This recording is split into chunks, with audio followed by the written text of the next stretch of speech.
the DC Divas' biggest rival is no doubt the Boston Renegades.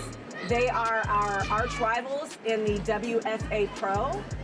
They are a tough team. They are a very seasoned team.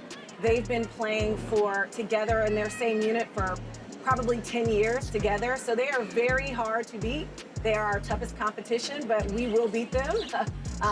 We have had their number and we've given them a good go, but they are definitely our toughest rivals in the WFA Pro. The Divas' biggest rivals is the Boston Renegades. It's been years since we were able to beat them. So our goal now is to defeat them. So that is our biggest rival. Oh, the biggest rivals for DC is Boston, of course. Historically with the season, with the league, it's always come down to DC and Boston for the championship. So each year, DC and Boston are neck and neck, ranking number 1 and number 2 in the country. So Boston has always been a tough team to beat for us.